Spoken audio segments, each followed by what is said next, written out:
जैसा कि वादा था कि आप लोगों को जो है लाइव आकर बहुत दिनों के बाद में मौका मिला कि आप लोगों से कुछ सियासी गुफ्तगू करने का। तो सबसे पहले ये बात है कि हमारे चीफ मिनिस्टर जनाब केसीआर साहब आज से 2 दिन पहले प्रेस कॉन्फ्रेंस किए थे। तो ये प्रेस कॉन्फ्रेंस में सीएम साहब जो है बहुत ही गुस्से में प्रेस कॉन्फ्रेंस में, समझता हूँ कि आज तक कोई भी चीफ मिनिस्टर इतना लंबा जो है 2 घंटे की प्रेस कॉन्फ्रेंस नहीं करे, हमारे चीफ मिनिस्टर साहब करे। तो मैं भी पूरी प्रेस कॉन्फ्रेंस बड़े गौर से सुन रहा था उनके, और प्रेस कॉन्फ्रेंस का जो है 4 हिस्सों में हम तकसीम करके उसका स्टेप बाय स्टेप जवाब देंगे। मेजर जो प्रेस कॉन्फ्रेंस का उनका मुद्दा था कि बजट के ऊपर तकरीर किए और बहुत नाराज़गी का इजहार किए कि तेलंगाना को कोई बजट नहीं मिला बोलकर। दूसरा ये था कि मुखालिफ बीजेपी और नरेंद्र मोदी के ताल्लुक़ से जो है बहुत ही ये बोलना चाहिए कि बहुत ही नाराज़गी का इजहार किए, एंटी बीजेपी जो उनका स्टेटमेंट था। तीसरी चीज़ जो है फेडरल फ्रंट के क़याम के बारे में बोले कि मैं एक फेडरल फ्रंट बनाऊंगा और पूरे हिंदुस्तान के नॉन कांग्रेस नॉन बीजेपी के चीफ मिनिस्टरों को मैं एक करूंगा। और आखिर में जो है जाते जाते अपना हक अदा करते हुए असदुद्दीन ओवैसी साहब की तारीफ़ के पुल बांधते हुए चले गए। और एक मेजर उसमें यह था कि मैं कॉन्स्टिट्यूशन को भी नए तरीके से लिखूंगा बोलकर भी बोले उसमें। तो स्टेप बाय स्टेप मैं बोलूँगा कि जो मुखालिफ बीजेपी जो इनकी बयानबाजी थी हमारे चीफ मिनिस्टर साहब की, ये जो मुखालिफ बयानबाजी है बीजेपी की, आने वाले मार्च अप्रैल में जो है बीजेपी ये ठान ली है कि बड़े पैमाने पर सीबीआई के, इन्फोर्समेंट डायरेक्टरेट के, इनके और इनके अफराद ख़ानदान के ऊपर रेड्स होने वाले हैं। तो चीफ मिनिस्टर साहब खुद बचने के लिए, अपने फैमिली के इल गॉटन मनी को बचाने के लिए वक्त से पहले जो है बीजेपी के ऊपर भड़कना शुरू कर दिए हैं। ये बिल्कुल बात क्लियर है। अब रही बात के क्या वजह है कि, और एक दूसरी बात यह है कि जो फेडरल फ्रंट की क़याम की बात कर रहे थे चीफ मिनिस्टर साहब, फेडरल फ्रंट 2018 में अचानक से जो इलेक्शन 1 साल पहले करवाए, 2017 में भी चीफ मिनिस्टर केसीआर साहब जो है फेडरल फ्रंट की तारीफ की बात कर रहे थे और मैं फलाने चीफ मिनिस्टरों को बुलाऊंगा, केरला के सीएम से बुला के बात करे। फिर उसके बाद में इन्हों जाके ममता बनर्जी से मिले, जहाँ से बीजेपी वाले इनको बुला के जो है फिर समझा लिए, मना लिए। इनके जो भी काले करतूतों को इंक्वायरी नहीं करते बोल के जहाँ से अश्योरेंस दे दिए देते ही चीफ मिनिस्टर साहब जो है फेडरल फ्रंट को भूल गए। लेकिन पूरे इलेक्शन में 2018 के इलेक्शन में जो है ये बात चली कि माँ तेलुगु बिड्डा, हमारे चीफ मिनिस्टर, हमारा तेलुगु बिड्डा जो है प्राइम मिनिस्टर बनेगा बोल के अपने आप को प्रोजेक्ट करके तेलंगाना के वोटर्स को बेवकूफ़ बना के दोबारा इख्तियार पर आ गए उन। ये एक बात हकीकत है। और दौरान गुफ्तगू जो है चीफ मिनिस्टर साहब उत्तर प्रदेश में बीजेपी जीतेंगी बोल के पेशे ख़यासारी भी कर दी है। अगर चीफ मिनिस्टर साहब वाकई बीजेपी के ख़िलाफ़ में रहते तो जाके जो है अखिलेश यादव के स्टेज पे तायद करके आप अखिलेश यादव की मुहिम चलाना था वहाँ पर उत्तर प्रदेश में कि नहीं नहीं भाई ये बीजेपी को यहाँ से उत्तर प्रदेश से हराना ज़रूरी है बोल के। यहाँ बैठ के हैदराबाद में प्रगति भवन में ये पेश ख्यास करना कि यूपी में उत्तर प्रदेश में बीजेपी जीतेंगी, कि जो मुखालिफ बीजेपी लहर जो चल रही उसको कमज़ोर करने के लिए बीजेपी के इशारे पर, आरएसएस के इशारे पर ये उत्तर प्रदेश में बीजेपी की जीत बता दिए सीएम साहब। तो अभी भी जो है ये दोस्ती जारी है। ये जो बीजेपी की मुखालिफत का ड्रामा रचे ये सिर्फ और सिर्फ नूरा कुश्ती है, WWF जैसा चलता, हवा में फटा मार लेते, ये वही है। उससे ज़्यादा हमको खुश होने की ज़रूरत नहीं है। अब ये बोल रहे हैं कि आज मैं, देखिए हमारे चीफ मिनिस्टर केसीआर साहब को मैं जो है बहुत ही दयानतदार चीफ मिनिस्टर, एक बहुत ही दयानतदार सियासतदान समझता था। यानी बहुत कम ऐसे पॉलिटिशियंस है जिससे हमको सीखने के लिए कुछ मिलता है, जिसमें से एक हमारे चीफ मिनिस्टर साहब भी है। 12 साल मुहिम चलाए, तेलंगाना को अलग करे, बहुत बड़े उनके कारनामे हैं तेलंगाना के वास्ते। लेकिन बीजेपी को पछाड़ने में और आपके नरेंद्र मोदी को पछाड़ने में आप कैसा फेल हो गए ये बताइए। 8 साल के बाद में आज आप बोल रही कि पूरा हिंदुस्तान को बीजेपी तबाह कर डाली। तो क्या 8 साल तक आप बीजेपी का निप्पल मुंह में लेके सो रहे थे क्या? ये मेरा सवाल है आपसे। अब दूसरी रही बात, 2014 में आप इख्तियार में आए, तेलंगाना के मुसलमान आपको अटूट वाबस्तगी के साथ 2014 में आपके जो है वोट दिए आपको। आपके ये दोस्त बेटे नूरी असदुद्दीन ओवैसी तेलंगाना की मुखालिफत करे, लेकिन आप जाके उनके गोद में बैठ गए, उन्होंने आपके गोद में बैठ गए। दोनों मिलके बोले कि भाई अब अपन पावर में आ गए, कैसा बेवकूफ़ बनाना, कैसा माल कमाना, ये सोचेंगे अपन। अब आप देखिए 2014 के बाद में ट्रिपल तलाक का मसला आया, बीजेपी जो है शरीयत में मदाखलत करी डायरेक्टली। बीजेपी वाले शरीयत में मदाखलत करे। हमारे चीफ मिनिस्टर केसीआर साहब जो है यूपीए की एनडीए की तायद करे, बीजेपी की ट्रिपल तलाक में सीएम साहब मोदी की तायद करे। आर्टिकल 370 में केसीआर साहब मोदी की तायद करे। प्रेसिडेंट ऑफ इंडिया के इलेक्शन में केसीआर साहब टीआरएस पार्टी जाके तायद करी। वाइस प्रेसिडेंट के इलेक्शन में तायद करी। और आपके यूएपीए कानून लाया गया पूरे आसाम में, इधर उधर मुसलमानों को, वेस्ट बंगाल में, उसमें तायद करे। एनआरसी में जो है, जो रिसेंटली एनआरसी लाने की बात की गई, उसमें आप बराबर उसमें शाना बाशाना तायद में रहे। नोटबंदी आई, इस दरमियान में आप उनके साथ रहे। तो हम कैसा यकीन करना तेलंगाना के मुसलमान के आने वाले दिनों में, अब आप जो बोल रहे हैं बीजेपी के खिलाफ में कि आप अपने स्टैंड पे रहेंगे या नहीं रहेंगे बोल के, हम कैसा भरोसा करना? ये क्या नूरा कुश्ती WWF है क्या? ये आने वाले जो मार्च अप्रैल में जो सीबीआई के, ईडी के जो इनकम टैक्स के रेटा होने वाले हैं, केसीआर, केटीआर, कविता, हरीश राव, पूरे जितने अली बाबा 40 चोर के ऊपर जो रेडा होने वाले हैं, तो उससे उसको रोकने के लिए आप क्या बीजेपी को डरा रही क्या? अब रही बात कि आप जो है असदुद्दीन ओवैसी की तारीफ करें कि हमारे को फ़ख्र है कि एक तेलंगाना का बिड्डा जो है जाके महाराष्ट्र में इलेक्शन जीत रहा, जाके जो है उत्तर प्रदेश में इलेक्शन जीत रहा बोल के, यकीनन सीएम साहब को, केसीआर साहब को फ़ख्र होना चाहिए कि ऐसा मुंह बंद एक कोई मुस्लिम लीडर किसी अपोजिशन को नहीं मिलता। आप बताइए कि पहले तो होना ये चाहिए था कि आप असदुद्दीन ओवैसी से दोस्ती करना ही नहीं चाहिए था, जबकि तेलंगाना की पूरी मुखालिफत में जब कांग्रेस की गवर्नमेंट थी, राजशेखर रेड्डी जब चीफ मिनिस्टर थे, केवीपी रामचंद्र राव के इशारे पे यही असदुद्दीन ओवैसी TV9 पे बैठ के कई बयान दिए, सोनिया गांधी से जाके मिले, मनमोहन सिंह से जाके मिल के जो है, जो तेलंगाना 5 साल पहले मिल जाता हमारे को, इनकी मुखालिफत की वजह से जो है लेट हुआ तेलंगाना मिलना हमारे को। अब आप इख्तियार पे आ गए, आने के बाद में जो है आलेर सबसे पहले जो है किशनबाग में कम्युनल राइट्स में अंधाधुंध फायरिंग करते हुए 4 मुसलमानों को मार दिए, सैकड़ों मुस्लिम बच्चों को केसेस में बुक करे। असदुद्दीन ओवैसी खामोश है आज की तारीख तक। आप बताइए क्या पार्लियामेंट में या दिल्ली से लेके गली तक कहीं भी एहतजाज करे क्या? नहीं करे। तो अब सीएम साहब को फ़ख्र नहीं तो क्या होना चाहिए बताइए कि वो असदुद्दीन ओवैसी जो किशनबाग राइट्स में खामोश रहे, वो असदुद्दीन ओवैसी जो आलेर में इनकाउंटर हुआ मेरे भाई, आलेर के इनकाउंटर में 5 मुसलमानों को जुडिशियल कस्टडी में, पूरे हिंदुस्तान में आज़ादी के बाद से लेके आज की तारीख तक कहीं भी ऐसा नहीं हुआ। ये जो हम ये हालिया में जो 76th रिपब्लिक डे हम मना रहे हैं, ये पूरे 76 ईयर्स में कभी भी बताओ आप कोई जुडिशियल कस्टडी में मुसलमानों को लेके जाके अंधाधुंध इनकाउंटर करे क्या? नहीं करे। वैसे मसले पर असदुद्दीन ओवैसी खामोश रहे ना। पार्लियामेंट में कभी आलेर इनकाउंटर के ऊपर बोले, बराए नाम जलसों पे, नुक्कड़ पे, चौराहों पे तकरीर, जज्बाती तकरीर के आलेर इनकाउंटर के मुसलमानों के लिए हम लड़ेंगे। 0 ओवर में असेंबली में अकबरुद्दीन ओवैसी हर साल में एक बार आवाज़ उठाते कि आलेर इनकाउंटर के लिए हम लड़ेंगे। आलेर इनकाउंटर होके आज तकरीबन 8 साल हो रहा ना मेरे भाई, आज की तारीख तक नहीं है। NHRC की रिपोर्ट आई, नेशनल ह्यूमन राइट्स कमीशन की रिपोर्ट आई, national human rights commission, minority commission की रिपोर्ट है, इतनी सख्त रिपोर्ट है कि Aler encounter was fake encounter. Asaduddin Owaisi साहब पार्लियामेंट में आवाज़ नहीं उठाते हैं, उनके MLA असेंबली में आवाज़ नहीं उठाते, तो फिर अब जब मुस्लिम मसाइल पे ख़त्ल गारतगिरी हो जा रही है, असदुद्दीन ओवैसी खामोश है, तो सीएम साहब को फ़ख्र होना चाहिए, यकीनन फ़ख्र होना चाहिए। 12% रिजर्वेशन का जो मसला है, चीफ मिनिस्टर साहब अपना इलेक्शन मैनिफेस्टो में है 2014 के 2018 के कि मैं मुसलमानों को 12% रिजर्वेशन दूंगा।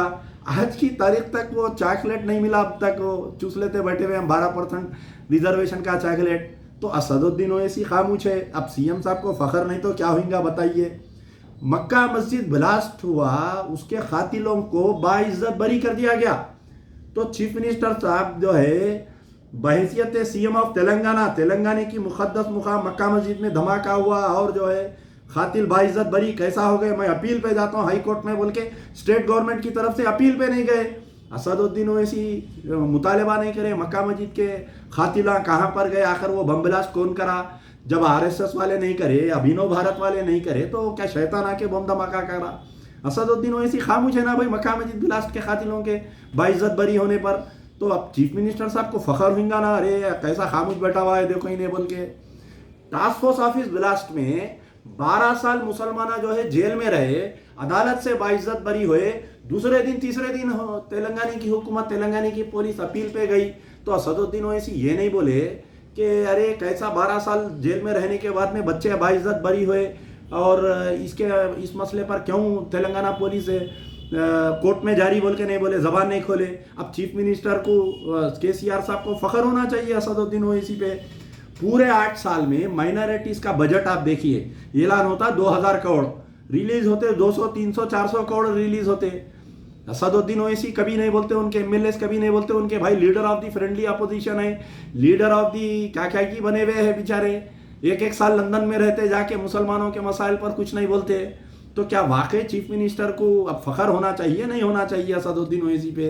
पूरे 8 साल का बजट निकाल के देखिए आप कि जो ऐलान हुआ उसका हमको 1/3% भी नहीं मिलता हमारे को।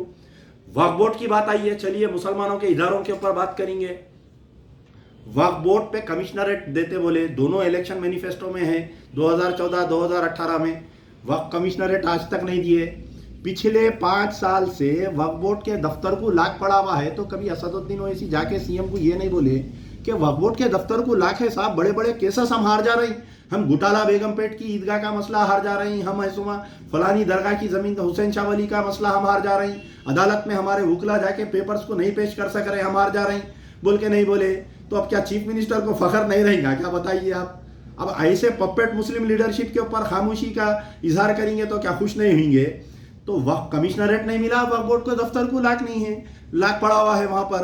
अब आप बताइए कि सिर्फ वक्फ बोर्ड का नहीं है, माइनॉरिटी कमीशन कहाँ है बताइए? 1 साल किसको की लाके बिठाए बेचारे को, पूरा 1 साल उन्होंने दफ्तर में नहीं बैठे, पूरे अपने पैरियाँ करने में रहे बेचारे।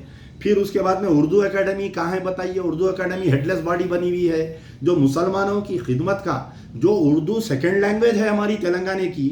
कोई भी एक कलेक्टरेट का बोर्ड बताओ जो उर्दू में है, कोई भी एक सुपरिटेंडेंट ऑफ पुलिस का बोर्ड बताओ, या कहीं भी उर्दू में दरखास्त लेते क्या बताओ आप मेरे को? कोई पुलिस स्टेशन में जाओ, आप कहीं भी जाओ, कोई उर्दू में दरखास्त लेता क्या बताओ? उर्दू राइटर्स को रखते बोले हर पुलिस स्टेशन में, उर्दू जो है हर डिपार्टमेंट में एक उर्दू अप्लीकेशंस लेने वाला रहेगा बोले, असेंबली में रहेगा बोले, 90 लोगों को अपॉइंट करते बोले। तो अकबरुद्दीन ओवैसी साहब तारीफ करे। तो उर्दू जो सेकेंड लैंग्वेज है, जाके किधर है क्या है नहीं मालूम। असदुद्दीन ओवैसी कभी मुंह नहीं खोलते उर्दू सेकंड लैंग्वेज के बारे में, उर्दू एकेडमी के बारे में कभी नहीं बोलते। माइनॉरिटी फाइनेंस कॉरपोरेशन है, 2 साल से डायरेक्टर नहीं है, रिटायर्ड हो, चेयरमैनशिप नहीं है वहाँ पर, चेयरमैन का टर्म कंप्लीट हो गया 2 साल से, साबिका चेयरमैन अपने आप को चेयरमैन लिख लेके फिर रहा बेचारा वो। लेकिन कभी असदुद्दीन ओवैसी मुंह नहीं खोलते। अरे भाई, मुसलमानों के 5 इदारे हैं, वक्फ board, minority finance corporation, Urdu academy, minority commission, कम से कम इसके ऊपर तो चेयरमैन डालो, इसके ऊपर बोर्ड ऑफ डायरेक्टर्स डालो बोल के नहीं बोलते असदुद्दीन ओवैसी। अब असदुद्दीन ओवैसी पे फख्र नहीं करेंगे बताओ आप चीफ मिनिस्टर साहब? 18 वाइस चांसलर्स का अपॉइंटमेंट हुआ।